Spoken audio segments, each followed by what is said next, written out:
Bonjour à tous et à toutes, ici Nicolas de Montréal, on est vendredi et aujourd'hui j'aimerais vous parler plus en détail de la phase 1 de l'alimentation arc-en-ciel. Donc ça fait suite à ma vidéo d'hier, j'en ai parlé un petit peu mais je pense que ça serait intéressant que je fasse une vidéo seulement sur cette phase-là.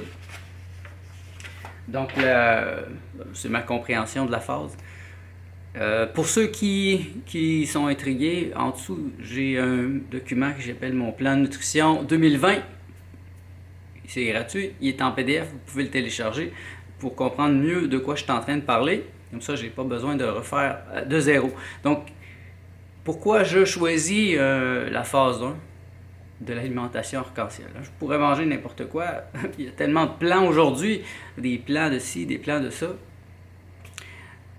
C'est que Gabriel Coussens, qui a créé, cette alimentation arc-en-ciel, ben, est un homme éveillé, tout en étant un génie. Un génie. Il y a comme un esprit de mémoire photographique qui permet d'avoir tellement d'informations et de faire des liens. Il est docteur, en fait. C'est docteur Gabriel Coussens. Docteur en médecine, je pense. Et ça a été une révélation l'année passée quand j'ai enfin mis la main sur le livre que j'ai trouvé à 2,50 $ dans une friperie, dans le village des valeurs ici à Montréal. C'est un endroit où les gens donnent leur livre qu'ils veulent pas, le linge qu'ils veulent pas. Et puis il y avait ce livre inestimable en fait, mais d'une valeur de 40 $. Et bien, je connaissais déjà ces phases, la phase 1, la phase 1.5, la phase 2 de l'alimentation arc-en-ciel parce que j'avais déjà étudié son autre livre qui s'appelle Rainbow Green Live Food Cuisine, où il enseigne complètement les bases de cette technologie du futur, en fait, c'est une technologie du futur. Et la phase 1, c'est le centre, le noyau de ce... En fait, c'est la fondation. C'est ça le mot à retenir pour les 3 prochains mois où je serai en phase 1 stricte. Je m'impose une nouvelle programmation qui va à contre-courant de tout ce qu'on m'a enseigné depuis que j'étais jeune. La fondation de ce que je mets n'a rien à voir avec la fondation qui m'a été donnée, autant par mes parents que par la société actuelle même. La phase 1 est utilisée en particulier par Gabriel Coussens dans c'est des centres de ressourcement où je pense qu'il pratique aussi la médecine. Et il offre le jeûne spirituel et ou aussi la phase 1, 1.5 ou phase 2 qui est la phase normale d'une alimentation pour le reste de la vie. Donc les gens qui arrivent là souvent sont, pas tous, là, il y en a qui c'est des chercheurs de Dieu, mais il y en a beaucoup qui vont là parce qu'ils sont par exemple en phase terminale d'un cancer, ils ne savent plus quoi faire. Phase terminale ou dans une maladie dégénérative grave ou souffrant de mycose, c'est-à-dire qu'il y a des champignons qui poussent partout à l'intérieur, mais ça peut être des champignons microscopiques. C'est que s'il y a ça, c'est que le terrain le permet. Donc la phase 1 permet d'assainir le terrain, faire le ménage, de faire que ce soit la terre la plus riche possible pour l'épanouissement de l'esprit. Et donc cette phase elle est à un faible indice glycémique parce que selon les recherches que Gabriel Coussens a fait et l'expérimentation qu'il fait depuis près de 50 ans dans son centre, lui démontre qu'il y a une tendance aussi vers la santé pour les gens qui mangent moins.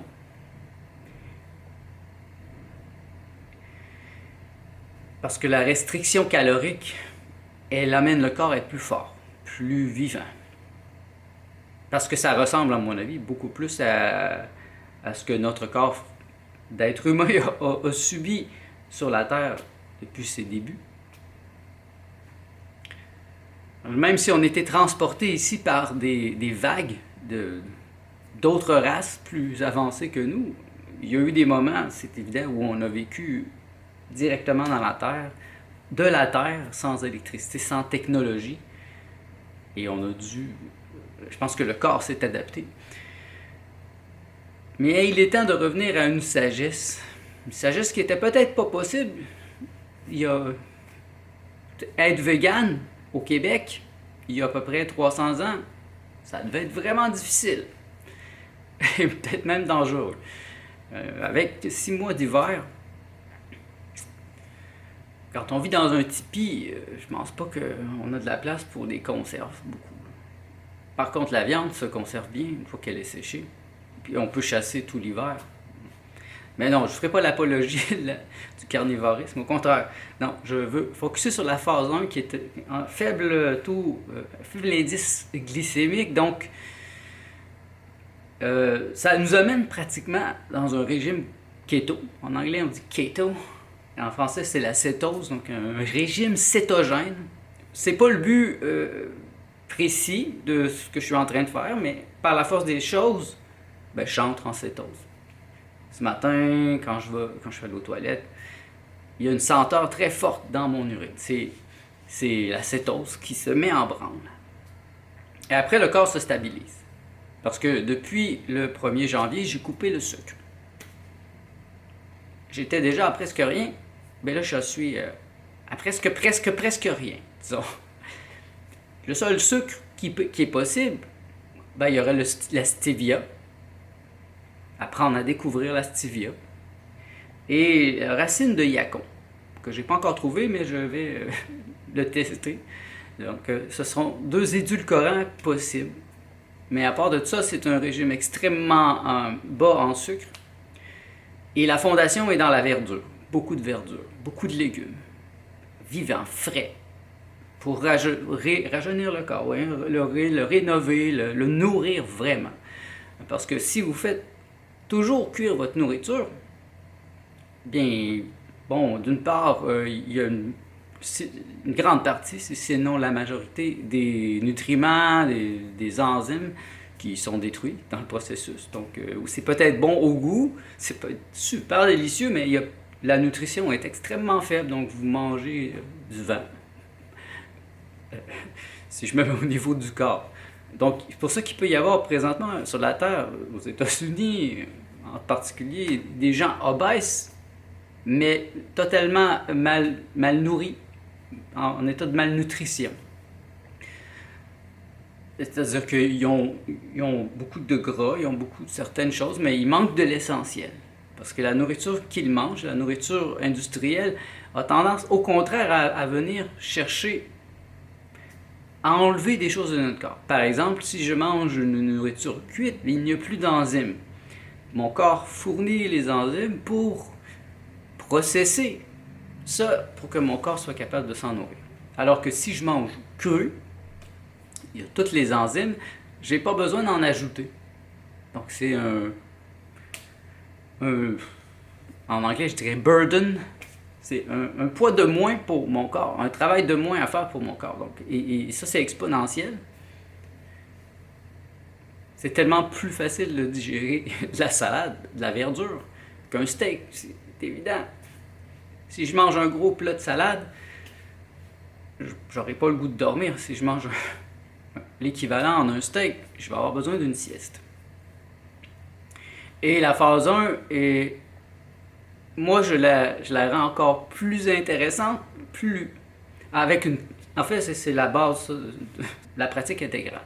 Donc, si je fais une alimentation, la nutrition spirituelle, et je fais une autre pratique, et je les synchronise, une et l'autre se rendent plus fortes. Donc, c'est ce que j'appelle ma pratique spirituelle. J'en parle dans le document que je vous ai donné ici.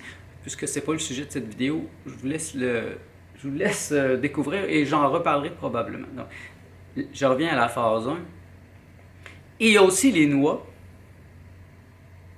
Toutes les noix, toutes les graines, les huiles de coco, les bonnes huiles pour le corps, l'huile de tournesol, l'huile d'amande, toutes les algues, toutes les formes d'algues.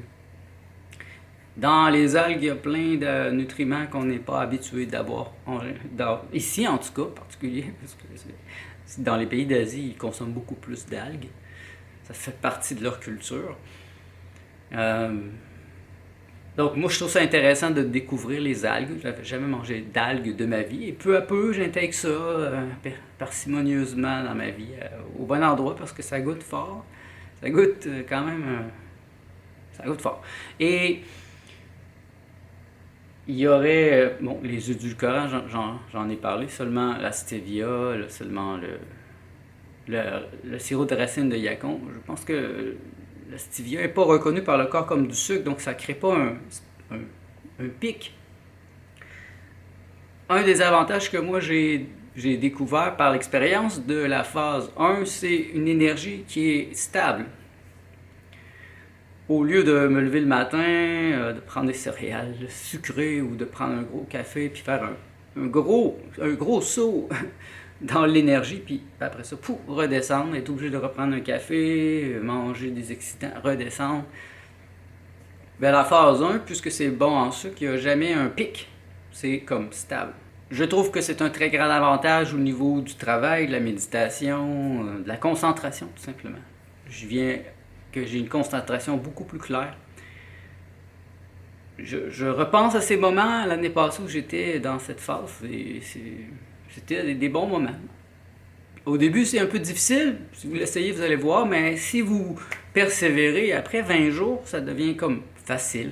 Parce que c'est ça, c'est ce que vous faites déjà depuis 20 jours. Et puis, vous avez tous les ingrédients. Vous avez trouvé même des recettes. Personnellement, moi, je peux manger toujours la même chose. Si c'est bon, je vais être heureux. Mais ma compagne, elle aime la diversité. Donc, je suis amené à tester des nouvelles recettes sans cesse pour garder son intérêt et son attention sur la pratique, parce qu'elle le fait avec moi présentement. Et donc, moi, ce que j'aimerais, c'est d'arriver à les connaître par cœur, à savoir tout dans les bons dosages pour faire plein de plats, comme les chefs, en fait, comme un grand chef qui improvise, parce que c'est un maître de la cuisine, il a compris les bases.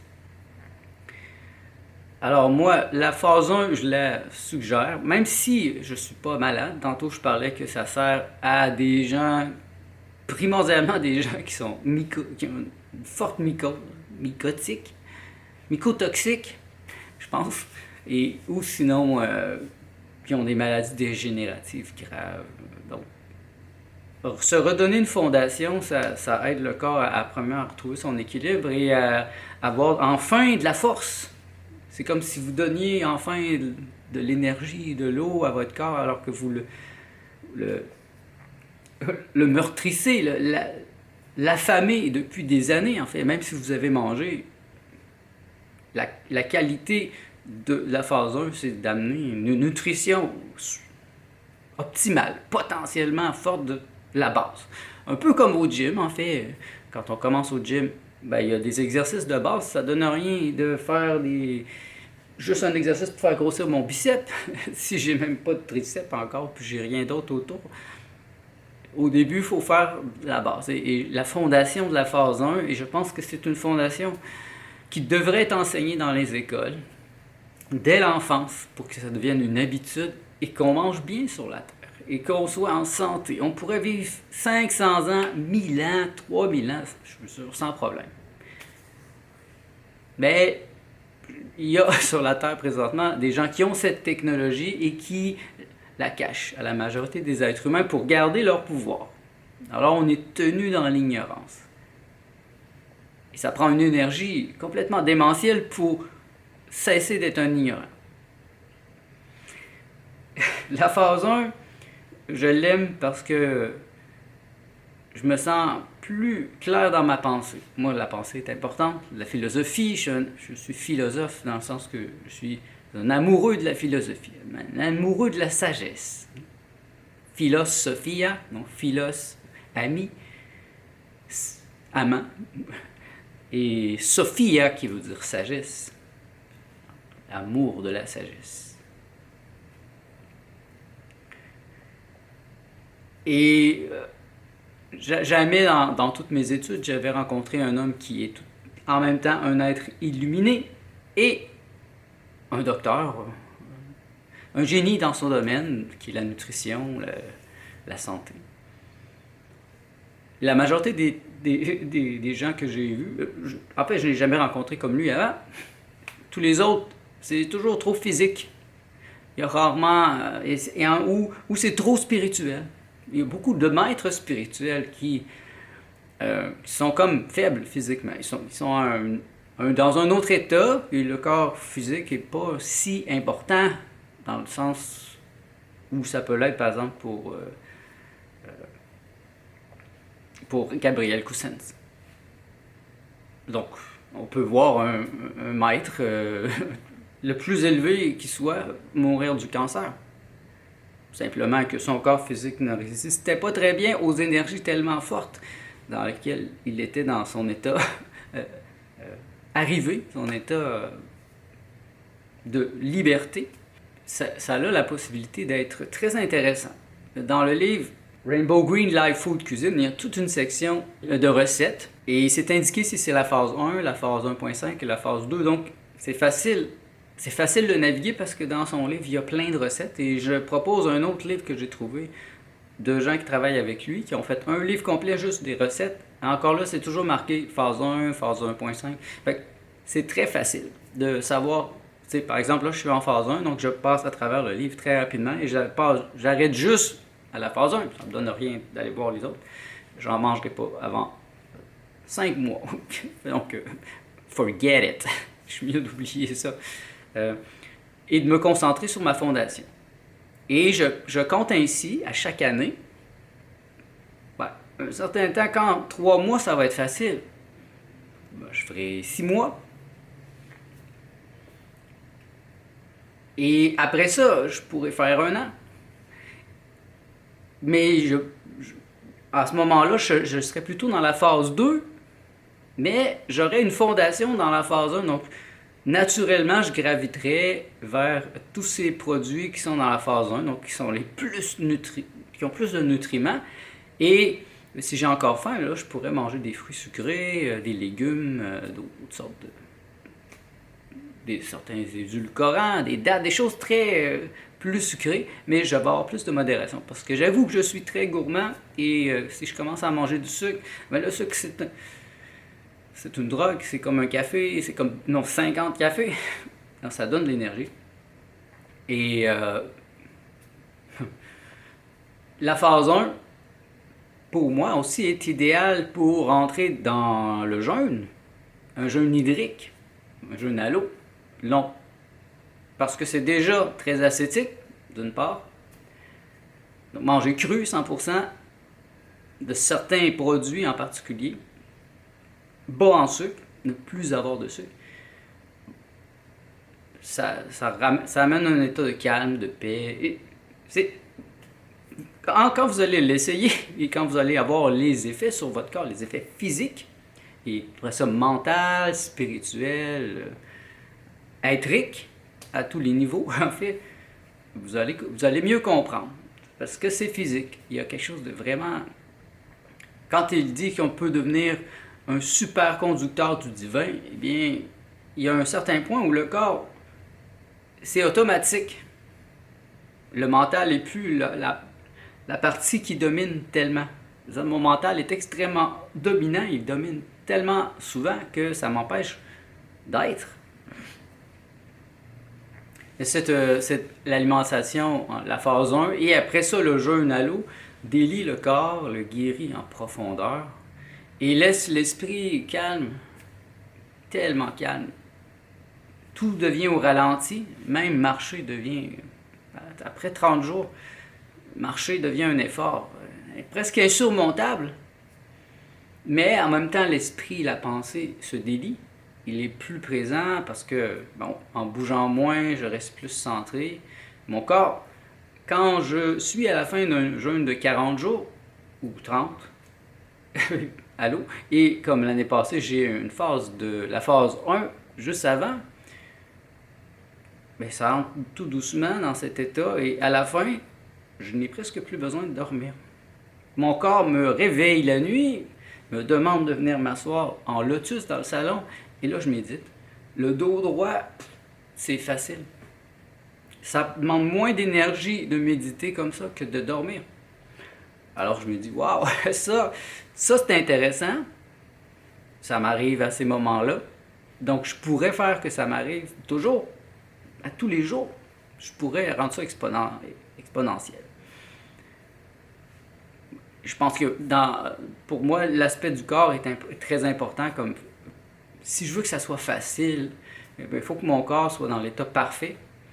Il y a comme une fine ligne, hein, une fine ligne où là, c'est vraiment un jeûne, c'est comme un nettoyage, et après ça, ça peut devenir la malnutrition. Donc, il faut savoir quand arrêter. Il faut redécouvrir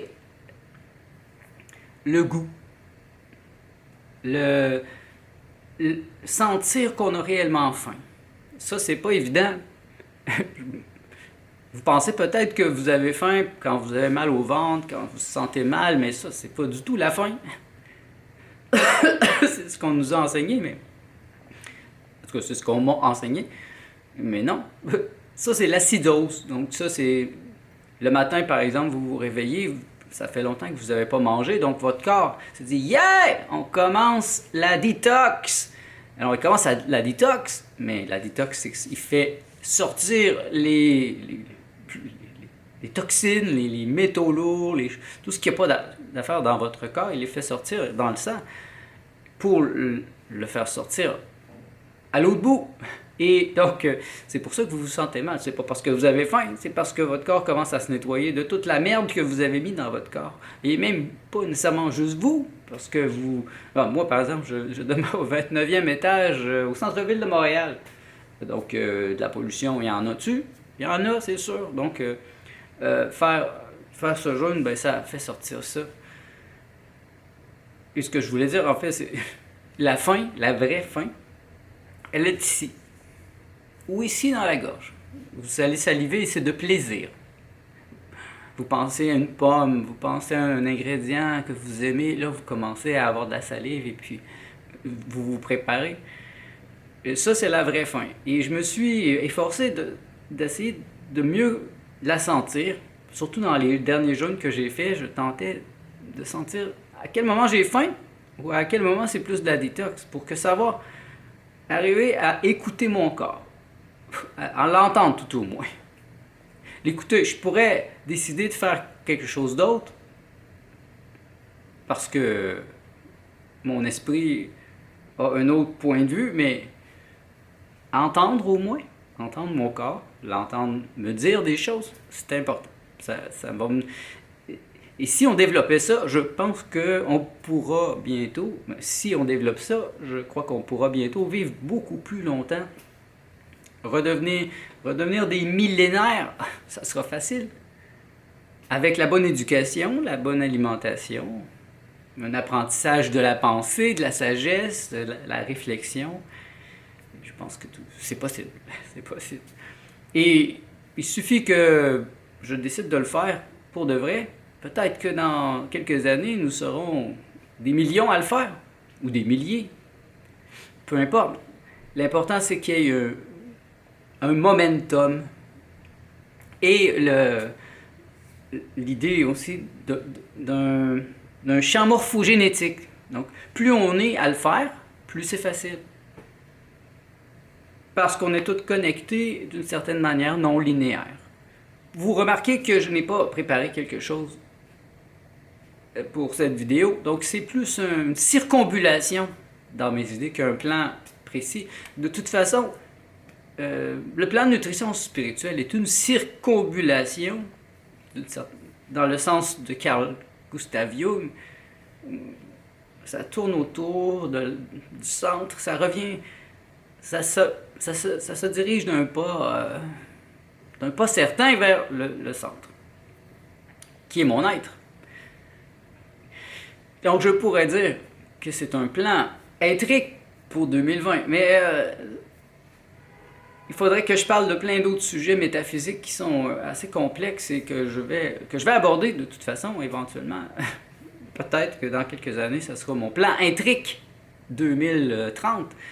Parce qu'une pratique éthique, c'est encore plus important. Se donner un être et avoir une pratique qui permet de garder l'être, c'est encore plus important. Et si je reviens à mon sujet, la fondation, la phase 1, je pense que ça va m'aider à être plus... Ça va être plus facile, tout simplement. Parce que mon corps va être plus réceptif, mon corps va être en santé. J'aurai pas les principales maladies qui nous déciment avant même qu'on ait atteint une sagesse minimale.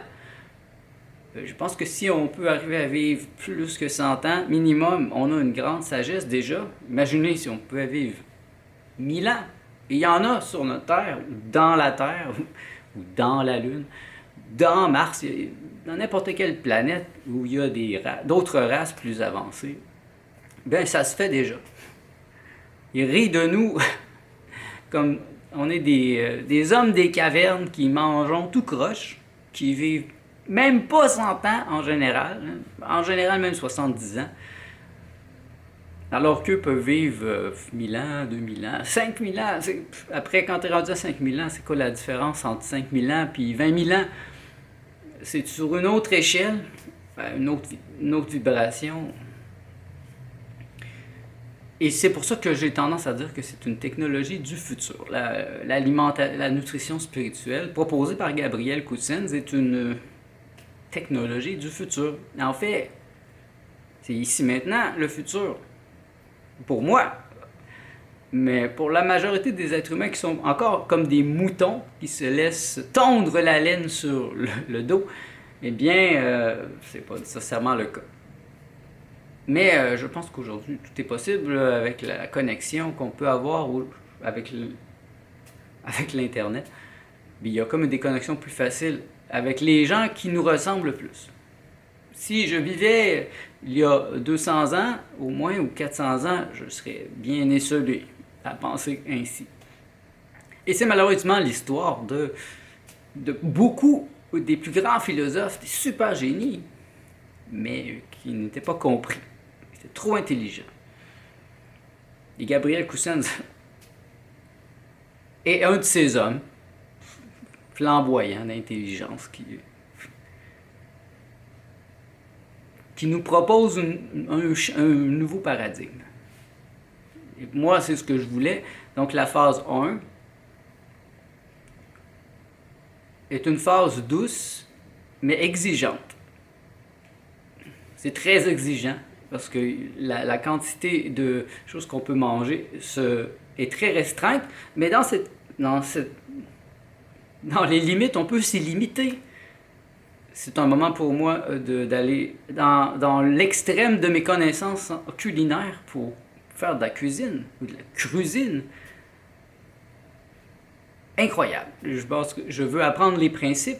J'ai écouté beaucoup d'émissions sur les chefs dernièrement, les chefs de cuisine, les chefs cuisiniers. Et les plus grands sont des artistes. Je suis un artiste, donc. Il me faut simplement faire mes gammes, comprendre comment utiliser la nourriture. Et si je me donne une fondation intelligente, j'apprends à travailler avec les ingrédients de base qui forment une vraie alimentation consciente et nourrissante. Ben, toute ma cuisine, ensuite, va en être inspirée. Ça va être le fondement de ma cuisine, de la cuisine que je propose. Pour l'instant, je cuisine pour moi-même, mais je mets beaucoup d'intensité à apprendre comment bien cuisiner parce que la phase 1 peut devenir un super plaisir comme ça peut être un enfer. Si vous avez juste des pouces et vous tentez de faire ça sans âme, sans mettre tout l'amour qu'il faut, eh bien, ça peut être très sec comme nourriture. On peut avoir l'impression qu'on mange toujours la même chose. Mais si vous avez le moindrement des notions en cuisine, vous pouvez tout réinventer. Ce midi, par exemple, j'ai mangé des pâtes qui sont faites de zucchini, que j'ai spiralisées, avec des brocolis, des choux-fleurs, des tomates.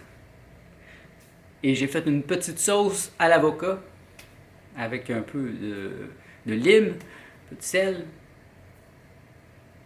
un petit peu de stevia pour balancer le tout. Et j'ai une belle recette très intéressante que je me dis que je pourrais faire dans un potluck parce que c'est facile et en même temps c'est absolument délicieux. Il y a beaucoup de choses qu'on peut découvrir en étudiant la phase 1. Moi, je vais parler pour moi, j'ai découvert, je redécouvre c'est quoi l'alimentation. De ne plus vivre pour manger ou ne plus manger pour vivre, mais faire partie de l'alimentation au point où elle sert l'alimentation à me connecter avec le divin, à communier avec le divin, à devenir un super conducteur du divin. C'est-à-dire que c'est tellement parfait. Là, j'idéalise, je suis dans l'idéal, dans l'idée en fait, comme certains maîtres qui sont tellement parfaits, que lorsqu'ils meurent, le corps ne pourrit pas. On a retrouvé des saints après 200 ans qui leur corps n'avait pas pourri. Et ils sentaient encore bon. Mais il était mort. Le corps. Le corps était tellement parfait qu'il est resté dans un état stable d'harmonie. Moi, je trouve ça beau. Ça travaille mon imagination. Bien, je pense que j'ai bien parlé de la phase 1. Je pourrais en parler encore plus. Je ne suis pas vraiment préparé, c'est plus mon inspiration qui vous parle. Mon être vous parle. Donc, on pourrait dire que c'était du par-l'être aujourd'hui. L'être qui parle, le par-l'être. Bien, merci d'être à l'écoute. On se revoit dans le prochain vlog.